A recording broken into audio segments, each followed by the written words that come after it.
Cuando un quarterback declara abiertamente que eligió un equipo por la presencia específica de un jugador y más específicamente de un receptor, hay que esperar volumen al por mayor. Bienvenidos al Estadio Fantasy Podcast. Yo soy Mauricio Gutiérrez, analista de Fantasy Football.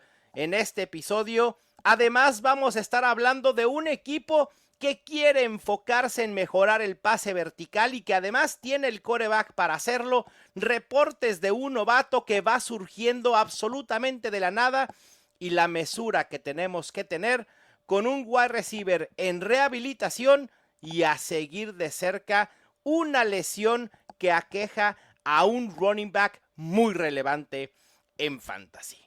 Les recuerdo suscribirse al podcast si no lo han hecho, activar la campanita, compartir este episodio con todos los que juegan fantasy fútbol y con los que disfrutan NFL. No se pierdan ninguno de nuestros episodios de off-season. Empezamos con nuestra dosis semanal de noticias NFL.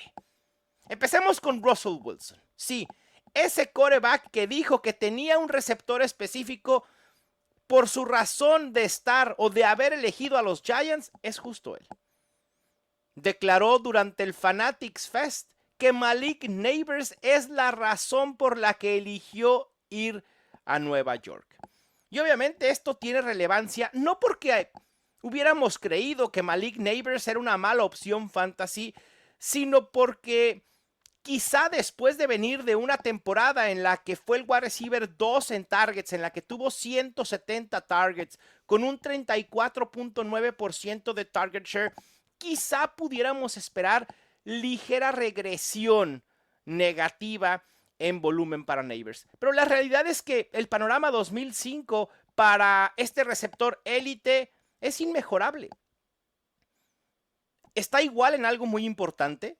Su panorama no ha cambiado en ese sentido y es en la competencia por targets. ¿A quiénes llevaron los Giants para competir con Malik Nabers por targets? Básicamente a nadie.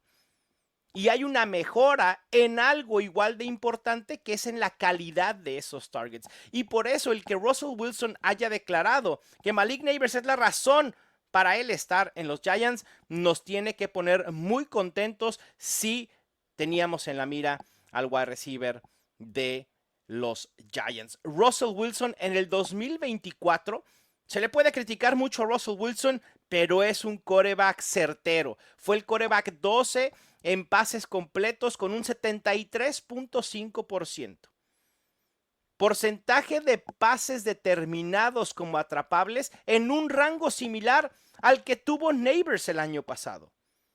Esto nos dice que sí, la mejora es sustancial, que Nabers seguirá atado a un quarterback no élite, pero sí mucho mejor a la situación que tenía el año pasado, y por eso a Malik Nabers debemos de ponerlo como candidato para ser el wide receiver número 1. Sí, en el mismo rango que Ja'Marr Chase y Justin Jefferson, quizá un tier abajo, pero Malik Nabers tiene ese upside por el talento, por su situación y por el volumen esperado. Les dije que había un equipo que se estaba enfocando en mejorar el juego aéreo y esos son los Chiefs. Parece que Andy Reid ha puesto como prioridad mejorar el juego aéreo profundo, la explosividad de los Chiefs. Un equipo que no ha tenido explosividad quizá desde la salida de Tyreek Hill en el 2020. Hay que recordar que Mahomes solía ser un quarterback explosivo, un quarterback que iba bien en profundidad. Pero no lo hicieron el año pasado. Y creo que se debe a dos factores. Primero veamos los números de Mahomes la temporada pasada en profundidad. Fue el quarterback 21 en ADOT, que son promedio de profundidad de targets. El quarterback 17 en intentos de pase de más de 20 yardas. Y lo que decíamos de que en el pasado hemos visto a Mahomes siendo buen quarterback en profundidad. En el 2018, en su temporada de MVP, fue el quarterback 6 en esa métrica.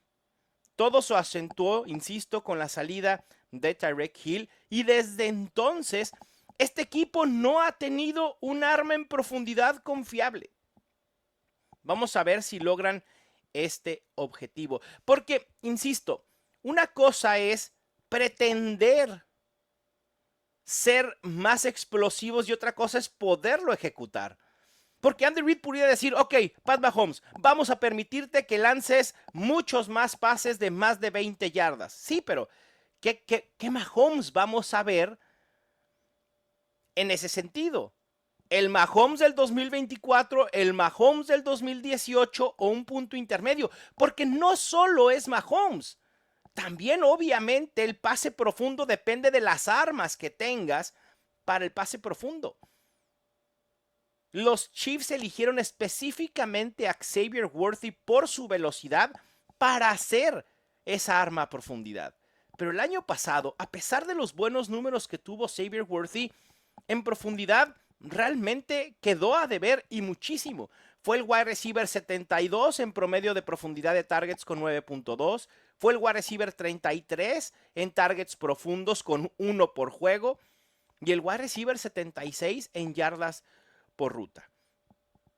La eficiencia para que esto resulte y tenga un impacto positivo no solo en la ofensiva de los Chiefs, sino también en fantasy fútbol, la eficiencia debe mejorar.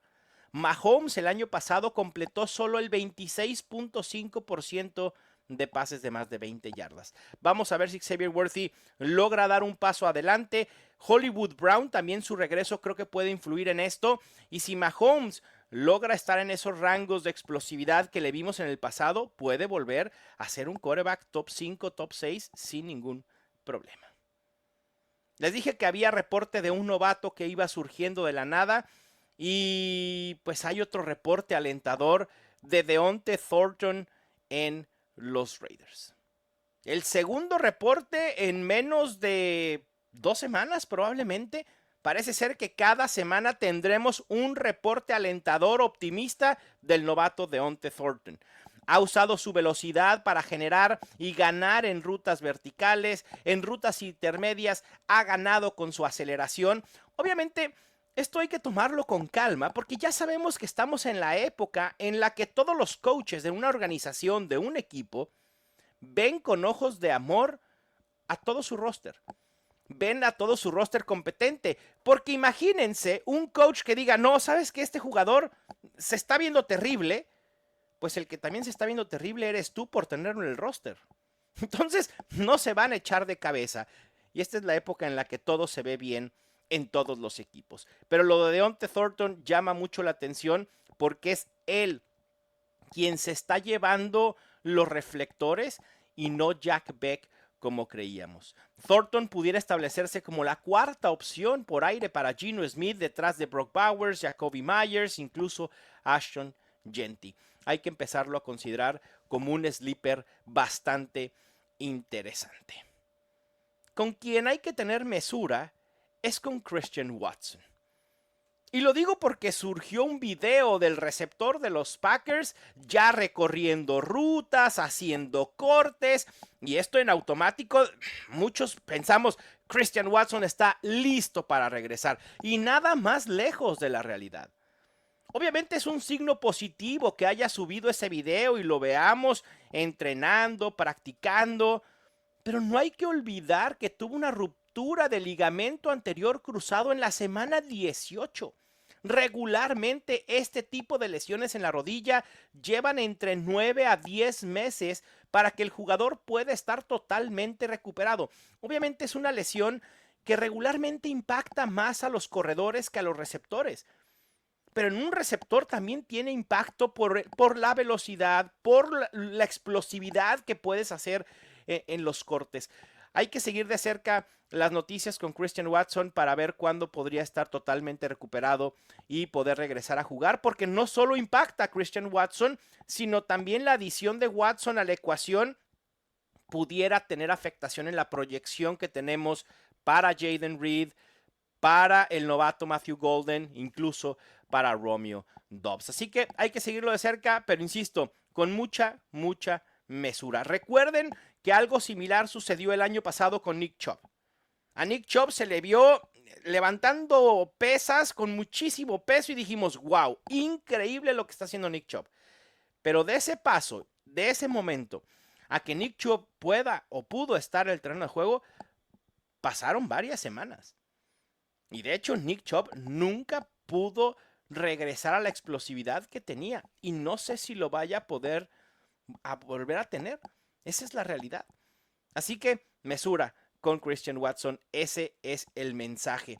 Y después hay noticias nuevamente con Joe Mixon. Todo indica que se reagravó la lesión de pie y de tobillo que tuvo el año pasado. Se le ha visto en minicamps con bota ortopédica.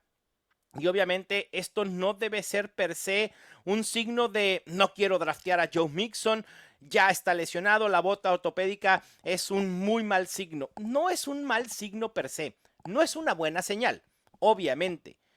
Quizá la bota ortopédica sea meramente precautoria, de decir, a ver, sana, cuídate y luego para training camp estarás sano. Que eso es realmente el reporte que nos interesa. Porque todo indica que Joe Mixon va a estar listo para entrenar en algún momento del training camp. Y aquí están los detalles que importan. Porque hace 2 o 3 semanas, la declaración fue que Joe Mixon estaría listo para iniciar el training camp. Que iba a estar en el terreno de juego para iniciar el training camp. Y parece ser que no va a ser así. Ahora la declaración, fíjense la diferencia, el estar listo al inicio del training camp que al estar listo para entrenar en algún momento del training camp. No quisiera evitar ahorita a Joe Mixon, pero sí es un tema a seguir muy de cerca. Creo que incluso no tiene que ver con la llegada de Nick Chubb, sino más bien por la salud de Joe Mixon. Creo que después de lo que vivimos con Christian McCaffrey el año pasado, estamos curados de espantos de sacarle la vuelta a jugadores, en específico a running backs, que entran a la temporada ya lesionados. Queremos jugadores completamente sanos, que se puedan lesionar en la semana 1, en la semana 3, en la semana 6. Ese es otro cantar, ¿eh? Porque la probabilidad de que se lesione a alguien es la misma para todos. La misma. Todos juegan el mismo juego y todos se exponen a las mismas tacleadas. Bueno, unos más que otros. Pero al final de cuentas, ahí está el factor de las lesiones. Pero sí, si los reportes continúan en que Joe Mixon no puede entrenar, está limitado, llega la pretemporada, no lo vemos, y empezamos a ver ahí 2 semanas antes del inicio de temporada regular y todavía no tenemos nuestro draft de fantasy, que Joe Mixon pudiera estar limitado en semana 1, entonces ahí sí hay que empezar a bajarlo en rankings y evitarlo. Aunque esto no conlleve en automático voltear a ver a Nick Chubb, ¿eh? A lo mejor Nick Chubb pudiera ser interesante de cierta manera, pero yo no esperaría mucha producción por lo que ya manifesté y no me gustaría que sobrereaccionáramos, que sobrehypeáramos a Nick Chubb. Pero si te sale barato en tu draft, en este escenario de lo de Joe Mixon, si Nick Chubb tienes que emplear un pick de ronda 12, de ronda 13, ¿qué más da? Si no resulta, lo cortas en la semana 2 o 3 y listo, estás del otro lado. Pues ahí estuvo las notas de la semana. Eso va a ser todo por hoy.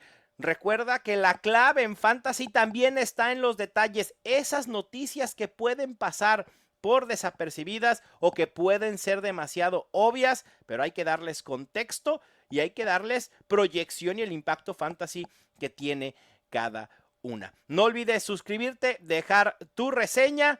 Les mando un fuerte abrazo. Yo soy Mauricio Gutiérrez y esto fue el Estadio Fantasy Podcast.